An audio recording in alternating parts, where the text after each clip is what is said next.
संपूर्ण स्वास्थ्य का विज्ञान एवं दर्शन आयुर्वेद। आयुर्वेद का जो विज्ञान है, आयुर्वेद का जो रहस्य है, आयुर्वेद का जो दर्शन है, हम उसकी चर्चा कर रहे हैं।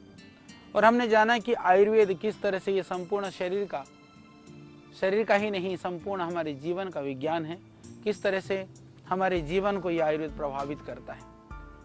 मुझे विश्वास है आपको, जो ये हम इस श्रृंखला को हमने जो शुरू किया उसमें आपको बड़ा आनंद आ रहा होगा और आपको बहुत कुछ समझने और सीखने को भी मिल रहा है। वस्तुतः क्योंकि आयुर्वेद मात्र औषधि विज्ञान नहीं है, उसके औषधि विज्ञान के पीछे छिपा हुआ एक पूरा जीवन विज्ञान है। उस विज्ञान को हमको समझना बहुत ज़रूरी है, जिससे कि हम औषधि ये एक हमारी मजबूरी है, आवश्यकता है, परंतु यदि प्रकृति को समझ लिए तो हम औषधियों के सेवन से भी हम बच सकते हैं कई सारी परिस्थितियों में।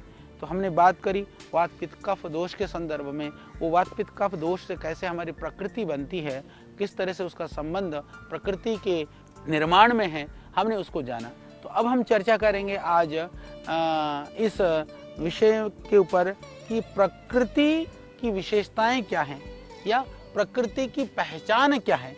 हमने चर्चा करी कि भाई प्रकृति बहुत महत्वपूर्ण है जीवन के लिए, वात पित्त कफ दोषों के लिए। पर आप कहेंगे जी आपने प्रकृति की प्रशंसा तो कर दी, प्रकृति की कमियां या उसकी महत्ता तो बता दिया, पर हम पहचाने कैसे। तो आज हम थोड़े से इसको आप ये समझिए, ये प्रकृति की विशेषता है, इसको आप दोष कदापि ना माने। मैं कहूँगा कि कोई मोटा है तो दोष नहीं, वो प्रकृति है। मैं कहूँगा कि नट्टा है तो भाई वो प्रकृति है। मैं कहूँगा कि काला है तो ये आपके लिए नहीं कही जा रही है, आपके शरीर की प्रकृति की विशेषता को बताई जा रही है। यानी कि वो विशेष है, वो प्रकृति, वो आप एक विशेष मॉडल हैं। आप जो भी हैं ये आप निर्धारित करो कि आपको सुधार करना है या उसी मॉडल में आप मस्त हैं। पर इसमें भी एक और बात है जो भी समझने की बात है, कुछ चीजें तो आप सुधार कर पाएंगे, कुछ सुधार नहीं कर पाएंगे। कोई मान लीजिए किसी का कद कम है, वो 25-30 साल का, वो कद थोड़ी लंबा कर लेगा।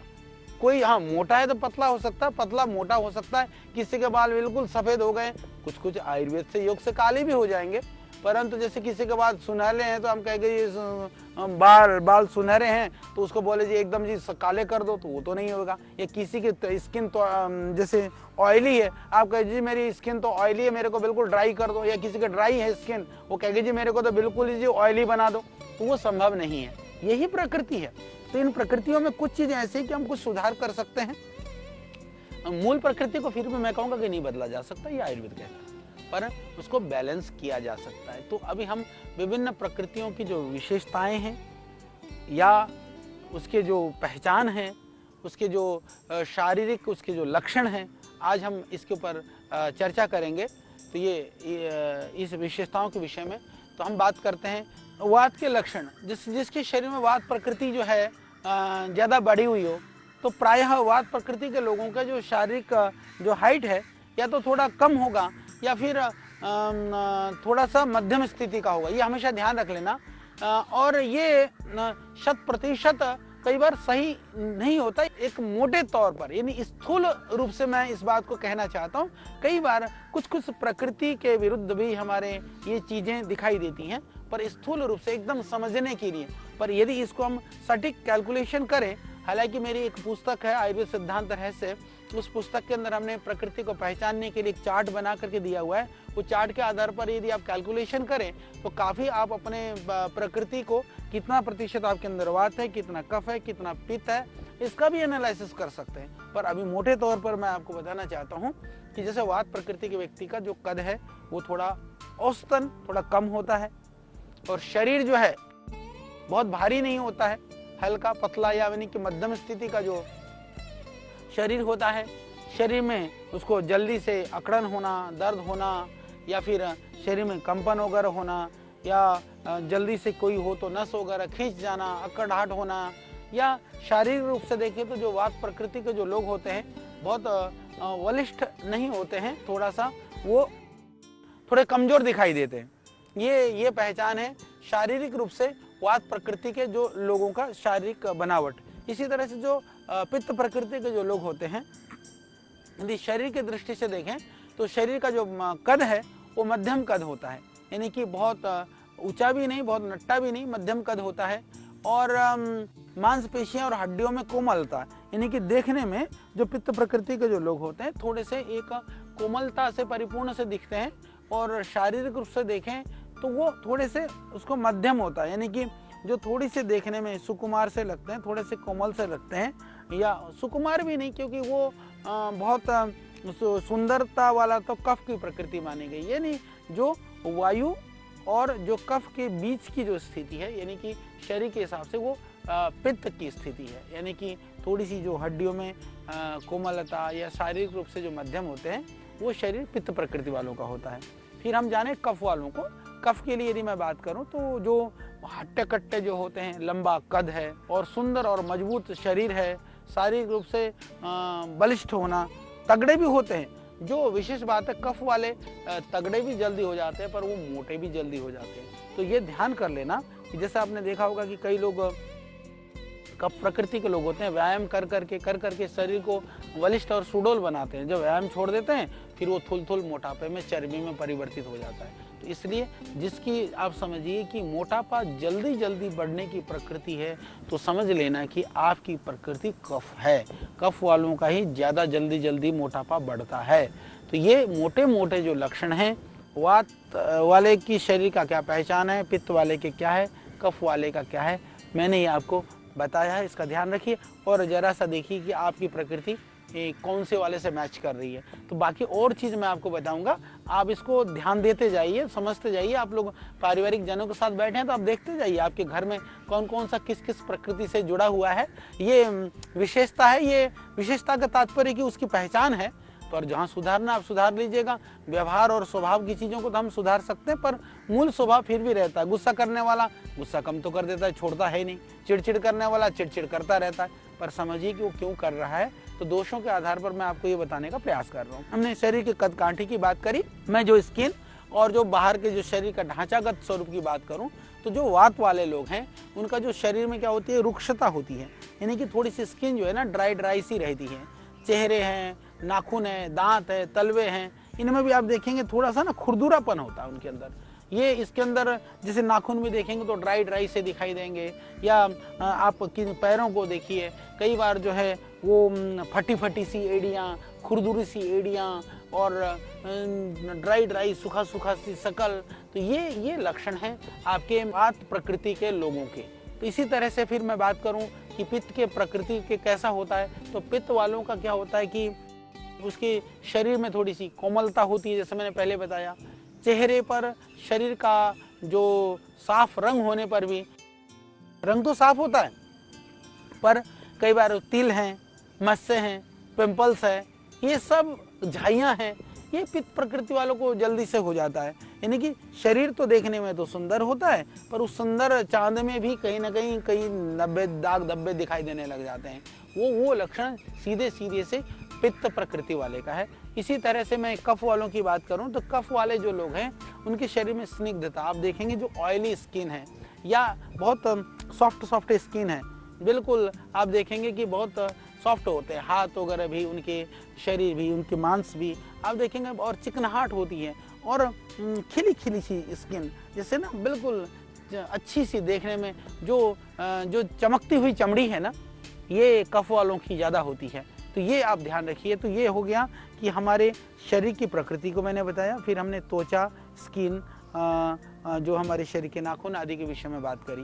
तो अब हम और बात करते हैं जैसे बाल वगैरह के लिए, दाढ़ी वगैरह के लिए। यदि वात प्रकृति वाले की बात करें तो सिर में जो है 2 मुहे बाल हो जाते हैं, बाल टूटने लग जाते हैं, रुखे से होते हैं, कहते हैं देखो मेरे 2 मुहे बाल हो गए, टूट गए। हालांकि एक बार ध्यान रख लीजिएगा, एक तो प्रकृति से होते हैं, एक विकृति से भी होते हैं। आप अनाप शनाप जो है ज़्यादा सुंदरता के चक्कर में विविध तरह के डाई को लगा लेते हो, रंग लगा लेते हो।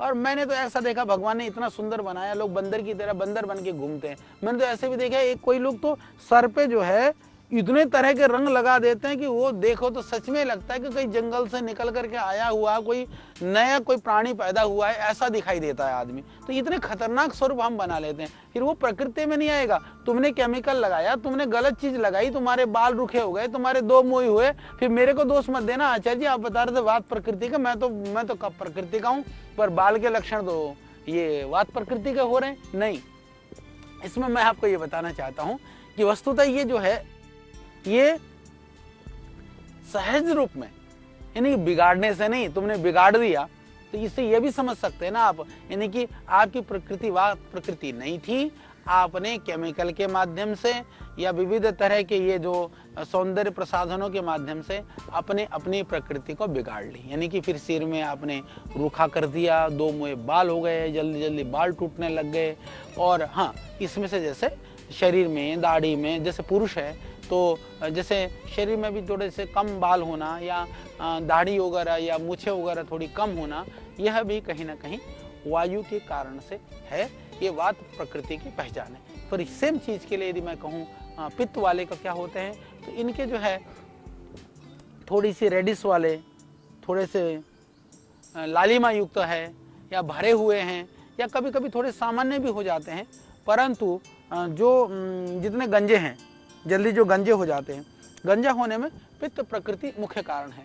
तो लोगों को जो हेरिडिटी में लोग कहते हैं ना, हेरिडिटी है, अरे हेरिडिटी मेरे भाई, तेरे बापू को भी पित्त था, तेरे को भी पित्त था, तेरे खानदान कुल में पित्त की प्रकृति है। इसीलिए ये बहुत महत्वपूर्ण है कि हमारे जो आयुर्वेद के ऋषि कहते हैं कि भाई प्रकृति जो है वो खानदान से चली आती है। आप उसको हेरिडिटी कहते हो, हम कहते हैं भाई वो प्रकृति है, तो एक ही बात है, हेरिडिटी को ही हम प्रकृति कहते हैं, प्रकृति ही हेरिडिटी है, तो वो चला आता है, वो प्रकृति हमारे संस्कारों से भी चला आता है। तो इसको जो है ना असमय में जैसे सफ़ेद हो जाना, गंजा हो जाना, हालांकि आपने देखा होगा कि जो सफ़ेद होने वाला काम है वो कफ से भी होता है, यानी कि जिनको सर्दी जुकाम कफ खांसी रहता है उससे भी सफ़ेद हो जाता है, तो ये ध्यान रख लीजिएगा। अब मैं बात कर रहा हूँ कफ वालों का क्या होता है।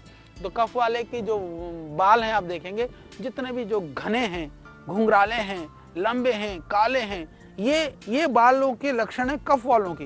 पर कफ बिगड़ जाता है, जब सर्दी जुकाम नजला हो जाता है तो फिर बाल जो है सफ़ेद होना भी शुरू हो जाते हैं, ये ध्यान रख लीजिएगा। तो यदि बालों की दृष्टि से यदि पहचान की बात करें तो सबसे सुंदर बाल जो है वह आयुर्वेद की दृष्टि से वो कफ वालों को माने गए हैं। अब हम बात करते हैं दूसरे अंग के विषय में। ये शरीर के और अंग, जैसे पूरा जो शरीर है कैसा दिखाई देता है, तो वात वालों के लिए मैं बात करूं, उभरी हुई शिराएं, जो शिराएं होती हैं शरीर में आप देखेंगे थोड़ी सी वायु वालों की उभरी हुई होती हैं। और अंगों पर मोड़ने फैलाने पर, जैसे कई लोग यूं भी करते हैं ना, कट कट करता रहता है, कई यूं मोड़ते रहते हैं, कट करते रहते हैं, कई यूं घुटना भी मोड़ करके बड़ी अजीब आवाज़ निकालते रहते हैं। हालांकि ये करना उचित नहीं है। आयुर्वेद की दृष्टि से अंगों को पटकाना मोड़ना इसको बहुत अच्छा नहीं माना जाता है, परंतु कई बार अपने आप भी चलने पर भी कईयों के शरीर कट की आवाज़ आती रहती हैं। और हाथ पैर भी जो है वायु से, जैसे मैंने कहा कि फट जाते हैं, रूखे हो जाते हैं। ये फैलना, कट की आवाज़ आना, या जल्दी से शरीर में कोई जो वात प्रकृति का होता है चलता भी है ना, धम चलता है, इन्हें ऐसा लगता है कि जैसे धरती हिल रही, या इस तरह की जो आवाज़ जो होना है वो वायु प्रकृति का मुख्य कारण है।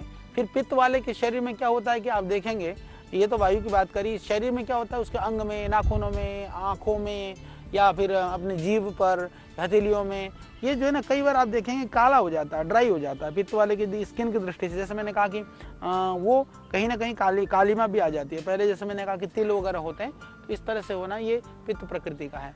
और जो कफ वाले होते हैं उनका यदि माथा को देखें तो थोड़ा उभरा हुआ, छाती, भुजाएं बेडोल हो जाने लगती हैं, फिर शरीर में बड़ा हुआ पेट होने लगता है, जंगा, नितंब, किसी का इधर बढ़ रहा, किसी का इधर बढ़ रहा, किसी का कहीं, जो बेडोल शरीर होने लगता है वो इस तरह से होने लगता है। फिर इसी तरह से अब हम बात करते हैं आँखों की बात। हमने शरीर की बात करी, अब हम आँखों की बात करें तो आँखें कैसे होती हैं। वायु वालों की थोड़ी शुष्क ड्राई आँखें, जैसे तंद्रा युक्त, या कभी कभी ऐसा लगता है जैसे नशा करके आया हो, नींद आलू सा जैसे अभी उठ करके आया हो, इस टाइप की जो आंखें होती हैं वो वायु वाले की होती हैं। फिर पित्त वाले की क्या होता है कि थोड़ी छोटी आंखें होंगी, थोड़ी सी रेडिश लालिमा होगा, पर उसकी जो पित्त वाले को देखोगे कई बार पलकें भी कम होंगी। तो ये आँख की पहचान में ऐसा है। जो जैसे कफ वाला होगा तो उसकी आंखें कैसी होगी, उसके किनारे थोड़े से लाल रंग लिए होंगे, घनी पलकें होंगे, और थोड़े बड़े भी आंखें हो सकती हैं, सुंदर आंखें भी होती हैं। ये जो है ये कफ वालों की है। तो इस तरह से हमने शरीर के हिसाब से प्रकृति को, आप देखिए जिन जिन बातों को मैं बता रहा हूँ बड़ा ध्यान से यदि आप सुनेंगे आपको आनंद भी आएगा, और आपकी प्रकृति में जिन जिन लक्षणों को हम बता रहे हैं आप लिखते जाएंगे तो आपकी प्रकृति आपको अच्छी तरह से पता चलेगी। क्योंकि बहुत सारे लोग हमसे यही पूछते हैं आकर के बार बार कि आचार्य जी मेरी प्रकृति क्या है, आप बता दो ना, मेरा वात पित्त कफ क्या बढ़ा हुआ है या मेरे शरीर की प्रकृति कैसी है। ठीक है, हमारे जो वैद्य लोग नाड़ी देख करके भी आपकी वात पित्त कफ प्रकृति बता देते हैं, जो योग्य वैद्य होते हैं, हालांकि आजकल बहुत कम है। और नाड़ी विज्ञान के ऊपर भी हम बात करेंगे, आगे चर्चा करेंगे। पर मैं अभी आपको, यदि कोई वैद्य ना भी हो तो आप घर बैठे बैठे कैसे अपनी प्रकृति को पहचान सकते हैं, इसकी हम अभी चर्चा कर रहे हैं। अब हम बात करते हैं कि आपकी चाल व स्वभाव और स्मृति में, कि आपकी चाल स्वभाव और स्मृति में किस तरह से आप पहचान कर पाएंगे।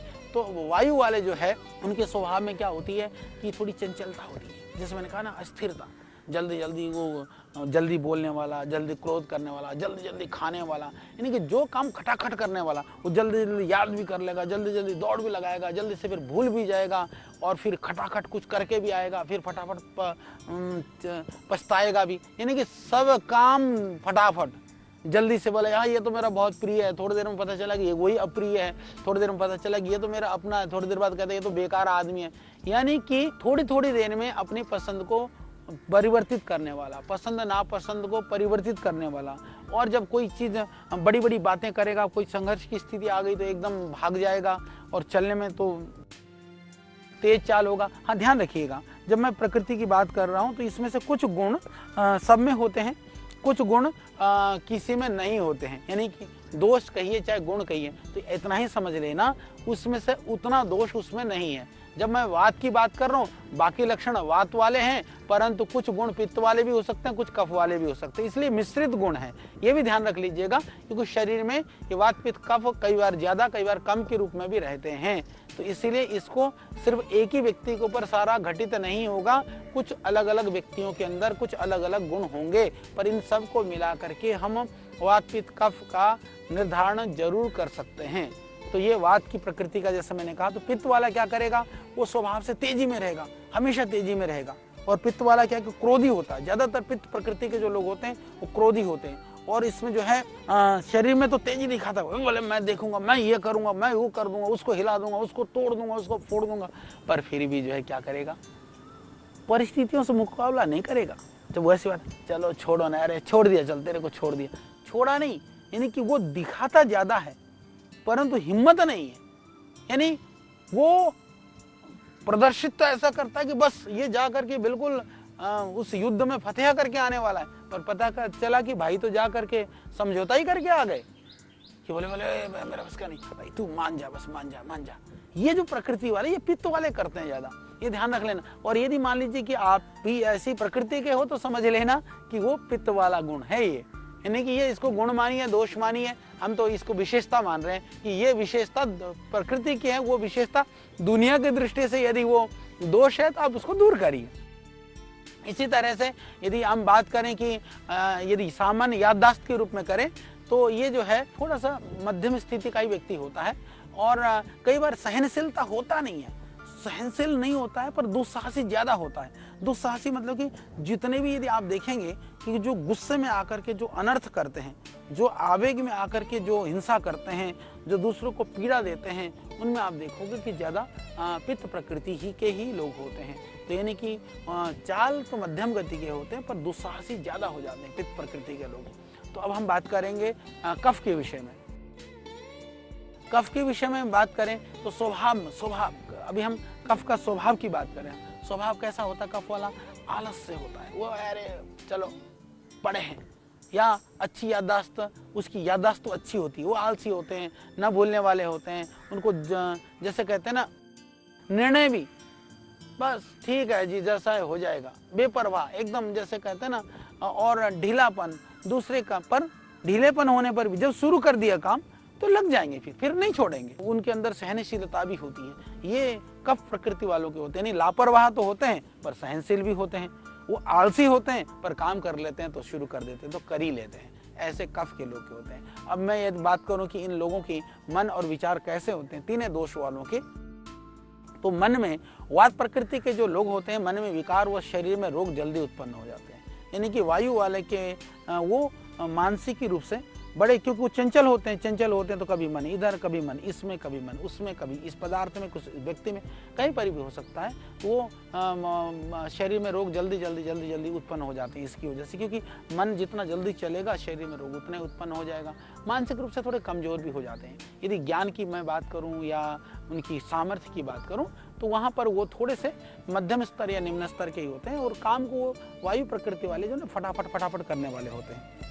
और यदि मान लीजिए पित्त प्रकृति की मैं बात करूं, मानसिक स्थिति या उनकी प्रवृत्ति को लेकर के, वो नकारात्मकता की अधिकता वाले होते हैं, जो बहुत ज़्यादा नेगेटिव सोचना, बैठे और शारीरिक और मानसिक रूप से थोड़े मध्यम गति के होते हैं। बहुत बड़े तो नहीं सोच पाते हैं, पर शारीरिक रोग की स्थिति भी सामान्य होता है, पर लक्षण, यदि रोग के लक्षण की बात करूं तो वो जल्दी प्रकट होने लगता है। फिर मैं बात करूं कफ वालों की, जो मानसिक स्थिति होती है वो ज़्यादा तो नहीं सोचते हैं, थोड़ा मस्त रहते हैं वो, पर उनके विचारों में फिर भी सकारात्मकता होती है। परंतु उनकी एक माइनस पॉइंट होता है, कफ वालों को गंभीर रोग भी उसका जो सिम्टम्स है एकदम दिखाई नहीं देता, वो धीरे धीरे दिखाई देता है। ये ध्यान रख लेना। अब हम इसको थोड़ा जल्दी समाप्त करेंगे क्योंकि मेरा समय समाप्त होने वाला आज का, तो मैं इसको पूरा करना चाहता हूँ। जैसे भोजन और पाचन शक्ति की बात करूँ तो भोजन कर वात शक्ति वाला, जो वात प्रकृति वाला असावधानी से जल्दी खाता है वो तेजी से खाएगा, और उसके पेट कभी एकदम भूख लगेगी, कभी नहीं लगेगी। जो विषम अग्नि, पाचक अग्नि वाला होता है, ठंडा मौसम और ठंडे पदार्थ उसको सहन नहीं होते हैं, सर्दी पसंद नहीं है उसको। जो वायु वाला होता है वो सर्दी उसके लिए हानिकारक होती है। पित्त वाला क्या करेगा, वो ज़्यादा खाना खाएगा, देखने में तो दुबला पतला होगा पर खाना वो दबा के खाता है। वो तेज पाचक अग्नि क्योंकि उसकी तेज होती है, भूख भी ज़्यादा लगती है, गर्म पदार्थ और गर्मी जो है उसको सहन नहीं होती, गर्मी कम सहन होता है। तो ये पित्त प्रकृति वालों के लिए। कफ वाले के लिए मैं बात करूँ तो वो धीरे धीरे खाना खाता है, मस्ती से खाता है, पर वो थोड़ा खाएगा पर दिन में कई बार खा लेगा। कम भूख प्यास, थोड़े ज़्यादा भूख प्यास उसको नहीं ठीक से लगती है। जितने भी तेलीय चीज़ है, तले भुने चीज़ है, फास्ट फूड है, जंक फूड है, इन सब भी चीज़ों में रुचि वाला होता है। फिर इसी तरह से अब नींद की मैं बात करूँ तो जो नींद में भी अब वात प्रकृति वालों को नींद कम आती है, जल्दी आकर के जल्दी उठ जाता है, अचानक जल्दी से डर करके उठता है, डरावने व भयानक स्वप्न देखता है, इस तरह की नींद होती है वायु वालों की। पित्त वालों की होती है कि नींद की स्थिति थोड़ी सी मध्यम होती है, वो ठीक ठाक सा सो लेता है, उसको ज़्यादा उथल पुथल नहीं मचती है, ज़्यादा नींद स्वप्न वगैरह भी नहीं आती। यदि आपको ज़्यादा स्वप्न आते हैं तो समझ लेना आपकी प्रकृति वो वात प्रकृति है, पित्त में ज़्यादा स्वप्न नहीं आते हैं। कफ वालों को नींद खूब आती है, अब पड़ा रहता है एकदम खराटे मार करके सोता रहता है, तो इस तरह की जो है वो स्थिति। अब मैं बात करूंगा काम इच्छा की बात। काम इच्छा क्योंकि बहुत महत्वपूर्ण भी है शरीर के लिए, हमारे यहाँ जो गृहस्थ आश्रम है इसको बहुत महत्ता दी गई है। तो काम के लिए जो बात वाला होता है वो अस्थिर काम इच्छा वाला होता है, वो कभी तो बहुत सेक्सुअल डिजायर से या जो वासनात्मक चीज़ों में ज़्यादा प्रवृत्त होगा, कभी कम होगा। और जो पित्त वाला होता है उसकी थोड़ी सी कम होती है, यानी कि उसकी जो संतति पैदा भी कम होते हैं या जो कामेच्छा है वो थोड़ी कम होती है। परंतु कफ वालों की जो है ना वो कामेच्छा की अधिकता होती है, और ये बहुत ज़्यादा इस तरह की वासनाओं में प्रवृत्त होता है। तो अब सामान्य रूप से होने वाले बीमारी की जरूर बात करेंगे क्योंकि ये बहुत ज़रूरी है कि ये बीमारी कौन से किसको क्या बीमारी होती है। तो सामान्य रूप से होने वाले रोगों में वात वालों को श्वास की बीमारी होती है, खांसी वगैरह, गला बैठना है, आँख नाक कान आदि जो जत्रुगत जो रोग हैं वो ज़्यादा होते हैं। मंदाग्नि है या बवासीर है, गुदभ्रंश है, मलाशय है, मूत्राशय है, इनके रोग जो हैं, स्नायु संबंधित जो रोग हैं, मानसिक विकार हैं, स्मृति भ्रंश हैं, ये सब होने लगते हैं। पित्त वालों को क्या होता है कि खट्टी डकारें आना, मुख का कड़वापन होना, अपच होना, या उसकी रक्तल्पता है, पीलिया है, मानसिक असंतुलन है, भय, क्रोध, ये वो, जैसे स्किन डिजीज है, एक्जिमा है, कुष्ठ रोग है, आंखों की विकार है, गर्मी के रोग हैं, ये हो जाते हैं। कफ वालों को मंदाग्नि हो जाती है, भूख कम लगती है, शरीर में भारीपन होता है, जुकाम होता है, जी मिचलाता है, आलस्य होता है, स्वाद में गड़बड़ हो जाता है, स्मृति नाश होता है, बेडोल शरीर होता है, शरीर में मोटापा आदि होता है। यदि मिश्रित प्रकृति वालों को, जैसे मैंने कहा वात पित्त कफ, जैसे वात पित्त प्रकृति है, पित्त कफ प्रकृति है आदि के व्यक्ति के अंदर दोनों इसमें मिले हुए विकृतियाँ रहती हैं, प्रकृति की विशेषताएं आपस में मिली होती है। इसीलिए जो वातिक रोग पित्त प्रकृति वालों को पित्तिक रोग और कफ प्रकृति वालों को कफज रोग शीघ्रता से और आसानी से आक्रमण करते हैं। इसीलिए मेरा निवेदन है कि जो जिस प्रकृति का व्यक्ति है उसको चाहिए कि उस विशेष दोष को बढ़ाने वाले यानी कि उस आहार का सेवन न करें, और जो उसके विपरीत आहार का सेवन करें जिससे कि उस दोष का शांत करने वाला हो। सामान्य रूप से देखा जाता है कि बल, जीवन यानी आयु की अवधि, संतान, ज्ञान और जीवन की सुविधाएं, विशेष प्रतिभाएं, धन आदि वात प्रकृति वाले व्यक्ति को कम मात्रा में, पित्त प्रकृति वाले को मध्यम मात्रा में, कफ प्रकृति वालों को उत्तम मात्रा में प्राप्त होती है। तो अपनी प्रकृति के विषय में जानकारी प्राप्त करना जहां स्वयं व्यक्ति के लिए उपयोगी है, वो चिकित्सक के लिए भी जरूरी है। तो इसीलिए हमने आज इस विषय में चर्चा की। ये प्रकृति उपचार करने के लिए तो महत्वपूर्ण है, पर आपको जीवन जीने के लिए भी महत्वपूर्ण है। जो दोष हैं उनको आप घटाइए, जो गुण हैं उनको बढ़ाइए, प्रकृति को पहचानिए। प्रकृति को पहचानेंगे तो जीवन जीने में भी आपको सुविधा होगी, जीवन में भी आनंद आएगा। इसीलिए कि जो जहाँ पर पित्त प्रकृति वाले व्यक्ति को शीतल गुण जो वाले पदार्थ लाभकारी हैं, वैसे कफ वालों को गर्म गुण के लिए आवश्यकता है, वायु वालों को इस तरह से अलग अलग औषधियाँ, आहार विहार, दिनचर्या, इनका आप सावधानी पूर्वक पालन करिए। निश्चित रूप से ये प्रकृति का निर्धारण, प्रकृति की पहचान आपको जरूर अच्छा लगा होगा। कल फिर हम आपको अगली कड़ी में और भी बहुत सारी जानकारियों के साथ आपके बीच में होंगे। तो आज इस संपूर्ण स्वास्थ्य का विज्ञान और दर्शन आयुर्वेद में आप आज इतना ही। कल फिर हम मिलेंगे नए विषय के साथ।